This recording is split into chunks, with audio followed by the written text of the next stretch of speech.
Welcome to the SEO Insider with your host, Seth Price, founder of Blue Shark, taking you inside the world of legal marketing and all things digital. Welcome, everyone. We are so thrilled to have Austin here today. I got to the pleasure of meeting Austin at the Seven Figure Agency Summit in Miami, and it appears that Austin and his company have taken the internet legal PPC space by storm. Thank you for being here, Austin. Hey, man, thanks for having me. It's great. So look, they talk about within the seven-figure world a lot about niching, and you chose, okay, let me see the most competitive paid space niche, and I'm going to jump right in. So talk to me a little bit about your perspective on paid search and how you view the very competitive terrain. Yeah, absolutely. So when we talk about personal injury, I think it's really important that law firms get creative and that PPC managers get creative. What's happening right now is, or what's been happening for the past 20, 30 years is that prices are bid up to the point where not even the big players that are spending all the money are actually making any money. It's a slot machine. And every signing that you have on the intake side is just you subsidizing your slot pulls. So if we can figure out, a creative strategy to generate leads at scale, where your cost per lead, instead of being $2,000-$3,000, or sorry, your cost per signing, instead of being $2,000-$3,000 is like $700, $500. Now you're making money even on a 1530, right? You're tripling your money or quadrupling your money on a 1530. So you're doing nothing but making money. Right. And look, I think the perspective I've seen is a lot of markets you wish you could get them for $2,000 a piece. I mean, that there are markets you can, but it is, we are now seeing more and more markets where the numbers have just gotten so crazy that you wonder, and I always use the example, you're working for Google, but is it somebody who's just whale hunting that are you seeing certain markets where you're essentially breaking even on the mundane cases and having to sort of like bank on X number of 5-star cases in order to make it worthwhile? I'm seeing small firms, like what we're literally doing is turning small and mid-sized firms into paper mills, which is what they want to be, where they're making money on every signing because the cost per signing is so low. And it's actually easier to do in the bigger competitive markets where there are more eyeballs than it is in somewhere like Butte, Montana, where nobody lives. So if we talk like strictly numbers, Florida, we've got, like, I'm literally looking at this right now. Florida, we've got a client for the past 4 months, they've averaged $743 per signing. They've signed over 100 with us. $652, $833, $682, and $789 last month. Georgia, a very big firm that we would all know if I name drop them right now. Last month, $682 per signing. Texas, a smaller firm with a small. Look, my question, Austin, is you talk about a holistic approach. Those are awesome numbers.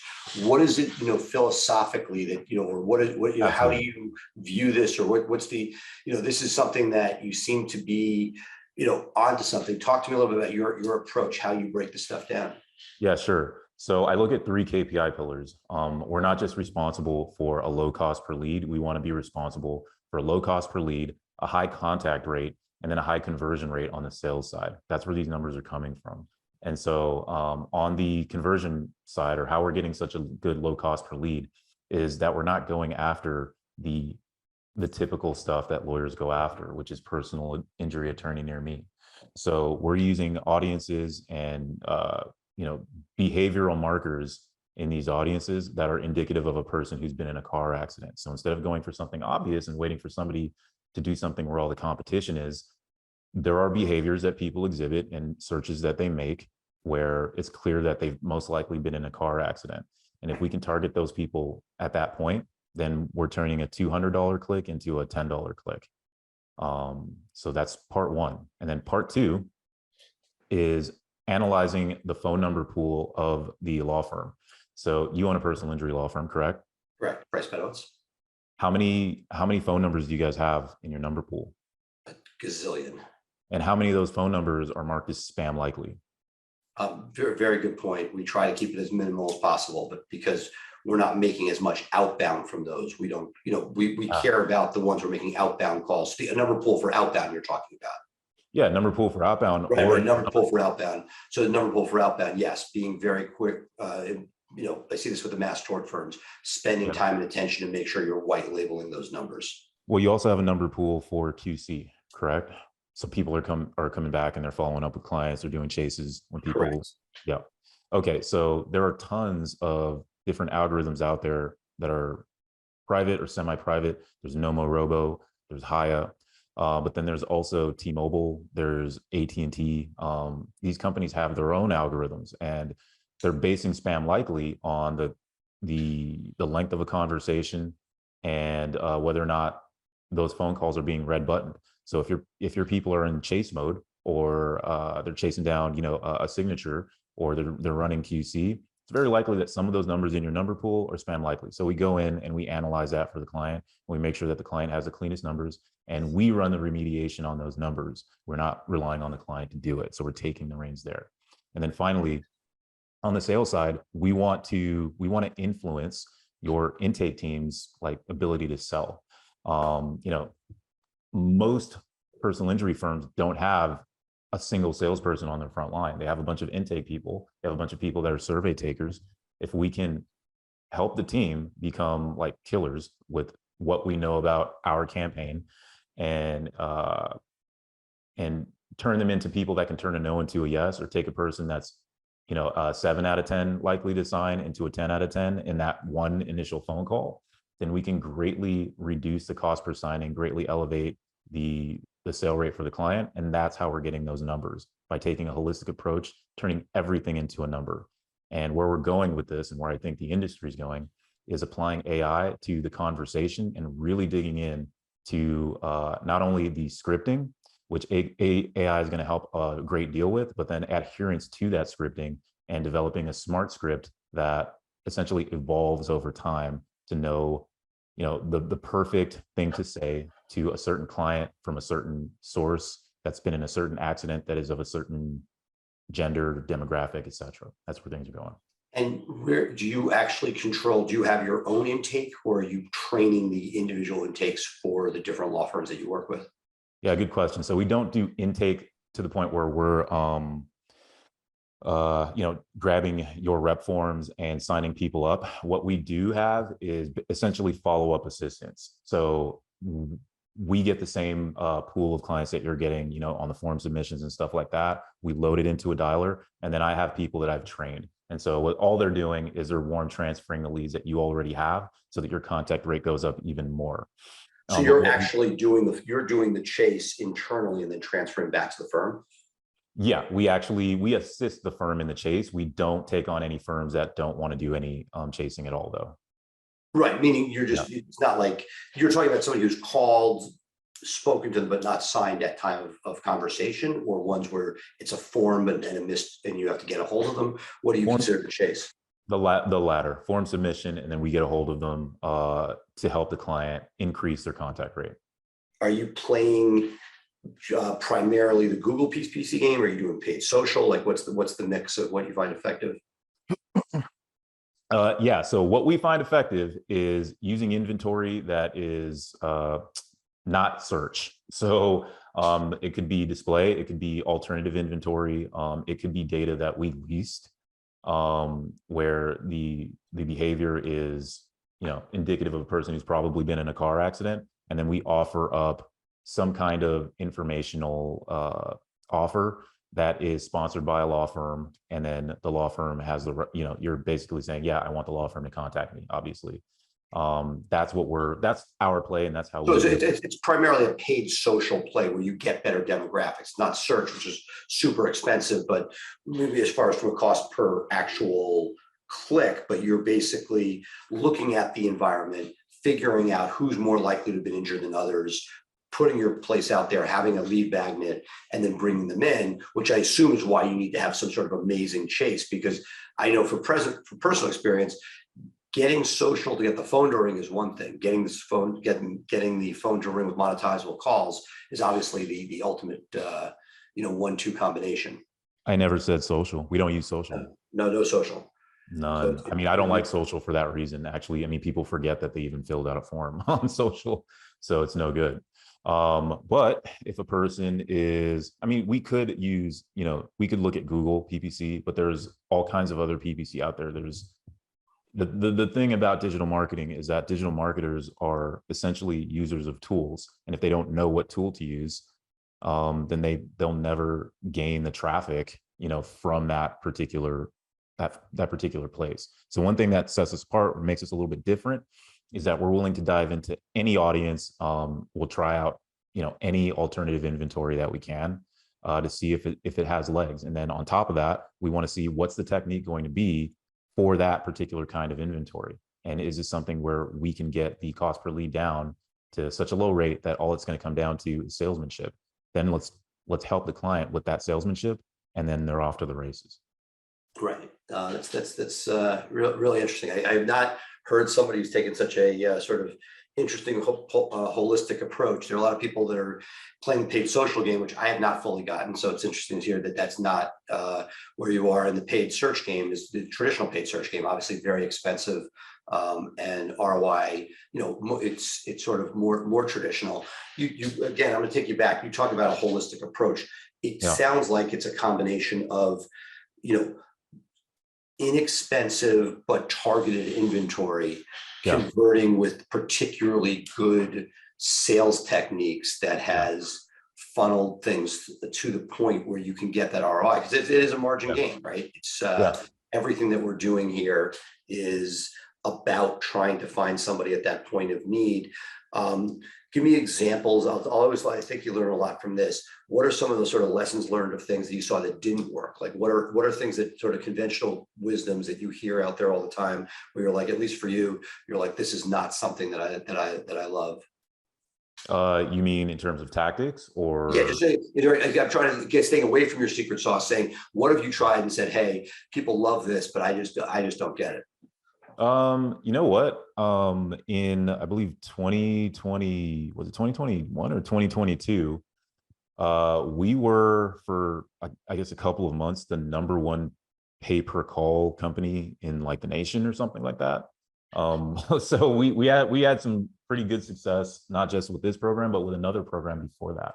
And one thing that really does not work is selling phone calls, selling a 2-minute call, things like that. Didn't work for us. It was so problematic. I can see how it could work for the law firm, but it didn't work. It doesn't work on the agency side very well. It wasn't profitable, and it really incentivizes bad behavior on the agency side. So I just didn't want to go there, to the point where you're going to have to start looking for leads or phone calls, or generating them from places that are not super relevant, or where the lead itself is not completely engaged in the process. So I think buying phone calls, I think buying leads from vendors, from directories, I think it's old hat. I think it's tired. And I get a lot of emails from these companies that you would know, where they're like, hey, if you've got some leads, that are falling on the floor that you don't want, we'll take them and we'll try to sell them on consignment so that you don't lose money on them and stuff like that. So I would say don't buy leads right now, unless you've just got a huge budget and you got to get rid of the money. Everything's going toward a full end-to-end client acquisition deliverable. So I don't know if that answers your question. No, but basically what you're seeing, I get that. The space that you're talking about, which is what, as an agency, right? I run a digital agency. One of the most frustrating pieces is the stuff that you don't control, right? What you control, you can take care of, but as great as your coaching may be, you may have the most amazing chase in the world. If you bring it back to a place that's going on empty ears, it's not going to make money. And that's where I've seen sort of that, I feel like you see this in a lot of areas of business, where you start doing one thing, you expand it to do more, and then you're like, well, I might as well just complete the circle. And that's where it's been really interesting to see stuff like Arizona and Utah with their laws changing. Somebody like yourself is like, well, F it, I don't want to deal with these lawyers anymore. I'll just keep it full circle and actually either run the cases or at least sell a compensable case at the other end. That's what a lot of mass tort players have moved towards. Yeah. How do you deal with it when you've drilled down on your on the audience, on getting cheap or cost effective clicks, on having a chase mechanism that really does a great job, but it's not getting closed at the other end. What are the band-aids that you use to try to ameliorate that situation? Yeah, that's a great question. So the first thing that I did was I put together a cheat sheet based on the conversations that I was able to listen to from our follow-up side. It's been a huge asset to be able to do that, listen to the demeanors and the objections from people that come from the different sources that we have. I think that's really missing in digital marketing, like as a whole, is conversational analytics and that kind of coaching. Most marketing companies aren't doing it. They're just delivering leads and walking away. So that's number one. Number two, I brought in one of the foremost, experts in intake, coached her up on what we're doing, and then I deploy her when clients are having trouble. So not only that, but she also has a quick start video branded for us. So she goes in and tells our clients, this is how you're going to do it. This is what to say. This is, the demeanor to have, etc. So pre-coaching. And then I also have basically an interview series with my most successful clients that just basically go into, what it is they're doing right now, what they're seeing working. We're working on essentially a NetFly client, like mastermind kind of group, like a very closed group where they're not going to be intersecting with each other. Somebody from Florida might as well tell somebody from Arizona what they're doing and what's working and things like that. It's just a networking opportunity. And do you work on do you have a market exclusive model? Not necessarily, no. I mean, if you want to be exclusive with NetFly, you just need to have the budget to, not be competed with. There's an upper limit to everything. So once we kind of reach that, ethically, we can't just keep selling it. How did you get into this? How did you find yourself in the middle of the legal personal injury space? Yeah, so I was an athlete my whole life. I was a college athlete. I played rugby in a school in LA, and we started traveling, made captain, all that good stuff.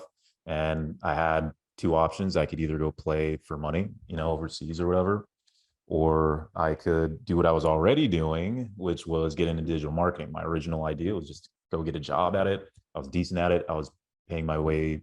I wouldn't say paying my way through school with it, but that's how I ate, right? But I just decided I didn't want to be one of those old sports guys that's still, coaching in his 50s, and that's really all he knows and stuff like that. So got rid of that. Turned out that my rugby coach was also really good friends with a politician in Colorado, and my knowledge of what I was doing for small businesses locally, I was able to translate that to a campaign for governor. It didn't win, but I learned a lot. I was able to spend a lot of somebody else's money in a really short period of time. And the campaign actually, I don't know if it still holds it, but it had the record at the time for the most financially efficient campaign for governor like ever at the time. It did leverage like celebrity endorsement and stuff like that. And we were able to make a music video with some, I think Wyclef and Snoop or something like that. But that helped. But anyway, I came back home. Politics was not for me. So I came back home, started working in the startup space here in SoCal, worked with some startups, helped a couple get to the Inc. 5000, had a CEO go to the Forbes 40 under 40. The only downside to the startup world is that you can do everything right. Everyone can do their job. Everyone can crush it, and you can still run out of money. People can't raise the money or supply chain issues, whatever. So I wasn't cool with, I wasn't cool with that. I didn't want to keep doing it. And so I started NetFly, and about 3 years after that, and I decided to focus on lawyers. It was either going to be lawyers or, plastic surgeons, things like that. I wanted white collar individuals that I could speak their language, they could speak mine, and I could help them, and they could pay me for that. And so it just evolved into this, where I also come from a philosophy background of a bachelor's in philosophy, and I try to apply it and not just, so I said, let's take a look at this from a bird's eye view. What's going on? What's missing? And if you really look at the skill sets inside of these personal injury firms, a lot of them don't have salespeople at all. They don't know how to turn a no into a yes. All they have is people that can answer a phone, do a survey, and say, we'd love to sign you up. And typically, if a person says, yeah, no, I'm not super interested in that, they don't really know what to do. They're just like, well, this is our phone number if you change your mind or something like that. So I said, you know what? This industry or this niche needs salesmanship. And if you add it, you can get leads from like anywhere, and you can just package it to get clients like really good results. And that's how we're able to get sub 1K CPA in a place like California. No, that's not easy. California is as competitive as it comes. So that's awesome. Have you noticed a compare and contrast between, have you done stuff outside of straight, auto, med mal, key tam? Have you tried any other areas like that? Or have you pretty much stuck to the bread and butter of PI? Yeah. So actually within PI, it's our program is focused on motor vehicle. So niching, like getting super niche was actually really important to understanding that market really well to be able to get that result. I'm sure if we got into med mal, we could probably do something similar, but I just kind of believe like we should just keep digging until it's so unicorn-like that it's 100% unbelievable, but people are doing it. At that point, we become a chooser. And I want it to be like getting into Harvard, where if you get into a NetFly program, it's like your ticket's punched. But we do have a B2C side of business. So, our CTRs are really high. Our conversion rates are as high as 38% on the landing pages that we've built for things like bankruptcy, divorce, immigration, stuff like that. That stuff's like kind of easy, to be honest with you. But what we've built is we've leveraged some of the stuff in high level, and we've packaged a system for those B2C clients. Again, coaching is just missing in the industry. What makes a good lawyer doesn't necessarily make a good business owner. So sometimes the thing that you're asking for, which is more leads, doesn't solve your problems, it amplifies them. So what we do is we go in and we give you a base, we give you a structure to the point where all you've got to do is do what we prescribe, and you're going to be more successful. You're going to make a lot more money.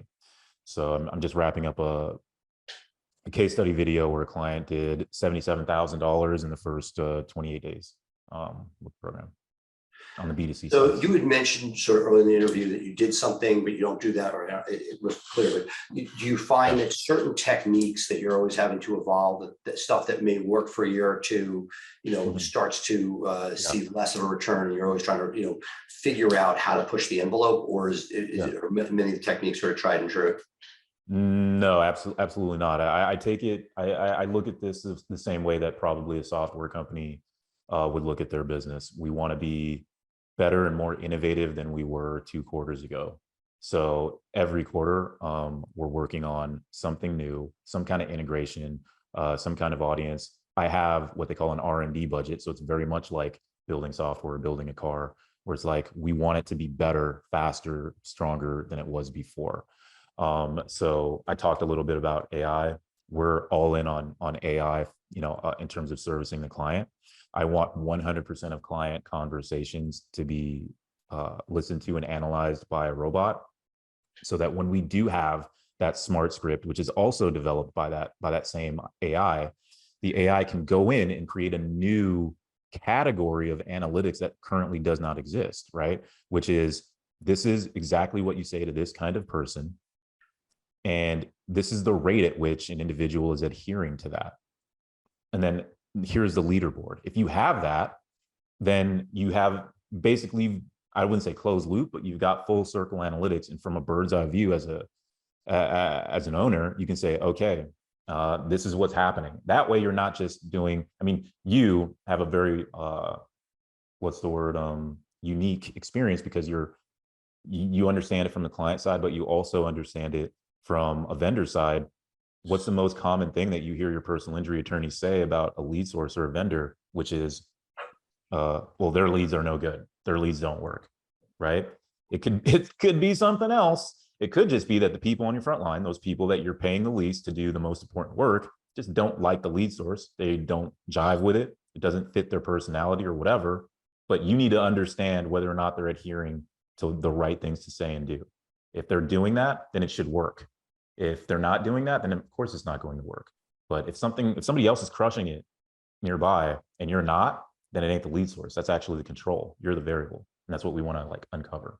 That's awesome. Look, I relate to a lot of this. I use my own law firm's test kitchen for my R&D. It's sort of like a jazz musician who, tries it to, a small club, smoky club. And then if it works, he takes it to Carnegie Hall.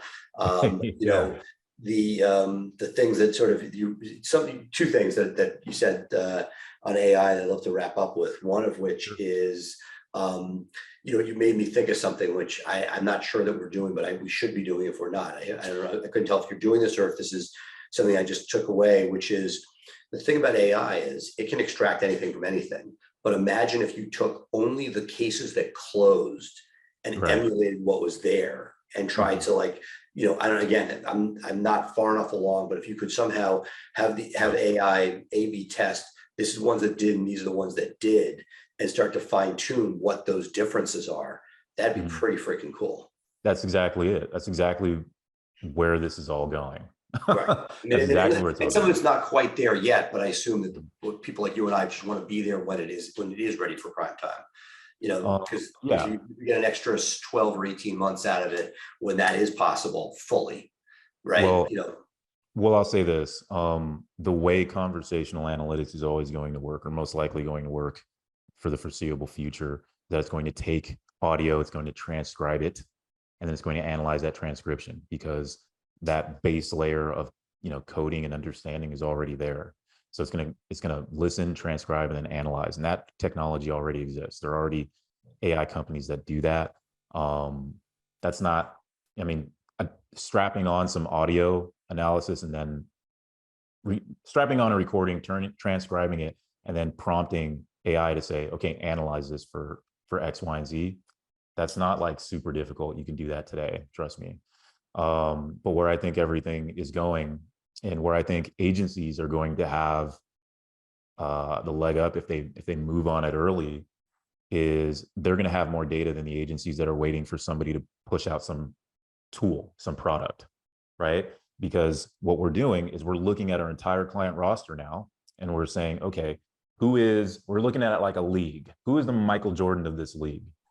What are they doing that's different? Maybe let's just say they're in North Carolina. What are they doing that's different from all of these other people? Let's draw that out. Let's understand what's going on in that conversation, and let's build a smart script around that. Now let's distribute that script. Let's say they're closing at a 35% rate. Everybody else is closing at a 20% rate, just to give good numbers. What is this person doing to add that other 15%? Let's pull that out, distill it, distribute that across the client roster. Now, all of our clients are going from 20% to 25%. What I love about the potential future of AI, and we don't have it yet, is that like ChatGPT, cool, but you don't really know what the source is. And if it's something internal, like, hey, I want like an employee manual and it's a starting point, you fix it, who cares? You can plagiarize the hell out of it. But when the AI allows you a closed loop where it's your data that you're putting in, because like, frankly, you're doing stuff differently than everybody else. You wouldn't want everybody else's data in because you don't care what they're doing. You do, you want to learn from it. But for your stuff, the idea, like I see this with content. Imagine when we get to the point when I can get Blue Shark content in my own AI so that we're only using our universe to teach it. That to me, and again, there are elements of it that are out there, but that to me is what really excites me, because then, and you're seeing it like legal research. Westlaw and LexisNexis. There's a third one which just got acquired, Fastcase. And the reason it got acquired is that somebody was rolling up a UK and a US group, and they wanted to have a closed loop database that they could use to pull information out of. And then if you're able to say, okay, I have this elite group of people, I don't care what these other numbnuts are doing, but I know that these guys are answering the phone right, so that you're not putting all this hamburger helper in, and that you're taking real data that you want. To me, that's sort of like, that's the next level stuff that I just can't wait for. Oh, it's already here, man. You can do that today. You can, but most people don't have it in practice. It's there. but the implementation of it is not quite as intuitive compared to, I just get the impression that the ability to get subsets of data will get easier and easier. Right now, it's pretty cutting edge, but that to me will be the game changers when you can sort of pick what you want in rather than just saying this is a ChatGPT environment. I mean, I know it is there, but it is not, Yeah, this might be moving faster than you know, because like right now you can take, I don't know how much content you have or how much content your team is building for your clients, but you can literally create your own internal version of ChatGPT. ChatGPT is like the public version based on information on the internet up to 2021. What you can do literally right now with the same company, OpenAI, is run GPT 3.5, which is far more powerful than ChatGPT. You can literally load in the content that you guys have made, and then you can train it to write like you. And then instead of like, and that's my point is we do not have that in implementation yet, but when that happens, the sky's the freaking limit. Yeah. I mean, you can play in that sandbox today if you really want to. Right. I understand there's a difference between playing in it and like having it where it's meaningful. It's not that far away. It's happening quick. I feel like in a lot of ways that we're at the taxi Uber moment when like I remember taking my first Lyft and I'm like, I was in Seattle. Yeah. Like I called somebody before I got in. I'm getting in some guy's car with a mustache on the front of it.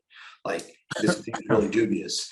And the idea that like you're like thinking twice about it once it was sort of brought to market, where I've probably taken a cab once in the last 2 years.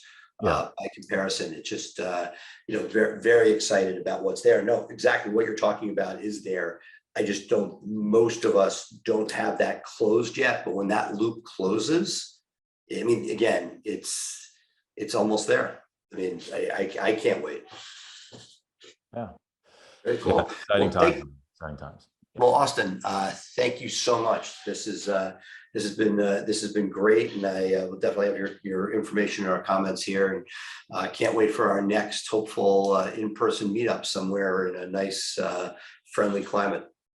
Yeah, absolutely, man. So yeah, thanks for having me, and I'll see you soon. Thank you so much. All right, take care. Thank you for tuning in to the SEO Insider with Seth Price. Be sure to check back next week for fresh insights into building your brand's online presence. Episodes are available to stream directly on Blue Shark Digital's website.